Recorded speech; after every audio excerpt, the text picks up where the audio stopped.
தமிழன் என்று சொன்னாவே தலை குனிறானுங்க. பேச்சு அளவில் தமிழர் ஆமாங்க தமிழ் ஆமாங்க பழைய மொழிங்க மூத்த மொழிங்க எல்லாம் சொல்லுவான். எல்லாருக்கும் தெரியும். நீங்கள் ரோட்டில் யார்கிட்ட போய் கேளுங்க தமிழ் மூத்த மொழியான்னு கேட்டால் ஆமான்னு சொல்லுவான்.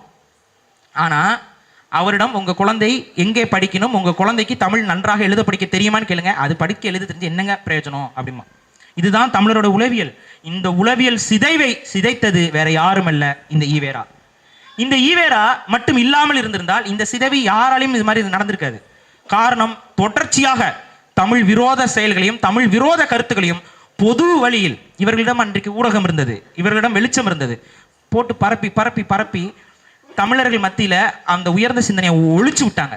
இன்னைக்கு அதோடைய விளைவு தான் இங்கே இயற்கையாக நமக்கான அரசியலை முன்னெடுக்கும் பொழுதும் கூட தமிழர்களுக்கு ஒரு தயக்கம்.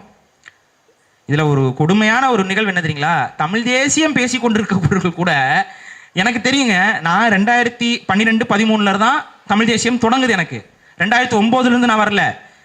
அப்போ நான் ரொம்ப சின்ன பையன். 2012-13 தான் நான் தொடங்குறேன். ஆனால் 2012-13 நான் அரசியல் களத்தில் வரும்பொழுது கூட ஈவேராவுக்கு முட்டுன்னு முட்டு கொடுத்துக்கிட்டு இருந்த தமிழ் தேசியவாதிகளும் வீர வணக்கங்கள் செய்து கொண்டிருந்த தமிழ் தேசியவாதிகளும் பார்த்து வெதும்பிய காலங்கள் உண்டு. எனக்கு வெதும்பிய காலங்கள் உண்டு. நம்ம ஒன்று சொல்லுவோம், இது தவறான மனிதர்னு, அந்த பக்கம் புகழ் வணக்கம், அங்கே வீர வணக்கம். ஆனால் அந்த நிலை படிப்படியாக மாறுகிறது. தமிழர்கள் விழிப்படைந்து கொண்டிருக்கிறார்கள்.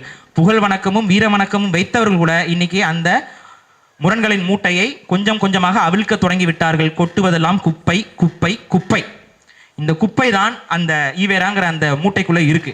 அந்த குப்பை தான் அப்படின்னு சொல்லி ரொம்ப சிரமப்பட்டு திராவிடர்களுக்கும் புரியும் வண்ணம், எப்பா இது குப்பைப்பா, இந்த குப்பைக்கு எப்படிப்பா நீங்க முட்டு கொடுக்குறீங்க, இந்த குப்பை செய்த அத்தனையும் நயவஞ்சகத்தால் செய்தது, இது தெரியாம பண்ணல. இது இன்னொன்னு, அவருக்கு தெரியலைங்க, அவர் கோபத்துல பேசிட்டாருங்க, அவர் நமக்காக தாங்க பேசினாரு, அவர் நம்ம மீது இருக்கக்கூடிய கோபத்துல சில விஷயங்கள் பேசிட்டாருங்க அப்படின்னு சிலர் முட்டு கொடுக்கறதும் இந்த புத்தகத்தில் இருக்கு.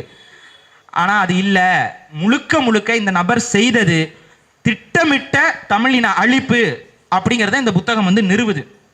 இந்த புத்தகத்தை ஐயா ரொம்ப எளிய முறையில் தமிழர்கள்ட்ட பரப்பணுங்கிற நோக்கத்திலே தான் இந்த புத்தகம் எழுதியிருக்கிறார். அதனால இப்போ தமிழ் தேசிய செயல்பாட்டுக்குள்ள இருக்கவங்க இதை படிக்க அப்படிலாம் இல்லை. ஒரு இயல்பா ஒரு மாணவர்கிட்டயோ இயல்பா ஒரு குழந்தைகிட்ட கொண்டு போய் கொடுத்தீங்கனாலும் இந்த புத்தகத்தை படிக்கும் பொழுது அவர்களுக்கு தெளிவு வந்துடும். ஓ ஆமா, இது ஒரு நயவஞ்சகம் அப்படின்னு. இந்த நயவஞ்சக நாடக பாம்பை தமிழின தலைவர் என்றும் தமிழருக்கு பகுத்தறிவு கொடுத்தவர் என்றும் தமிழ் மொழிக்காக இவர் தாங்க உழைச்சாருன்னு சொல்லியும் எப்பெல்லாம் தமிழர்கள் இந்த இந்திய ஏகாதிபத்தியத்தையும் இந்த மதவாதிகளையும் எதிர்த்து பேசும்போதெல்லாம் இந்த முகத்தை கொண்டு வைக்கிறது. ஒரு இழிவா என்னன்னா இந்த ஈவேரா முகத்தை கொண்டு தமிழ்நாட்டு மேப்போட பொறுத்துருது.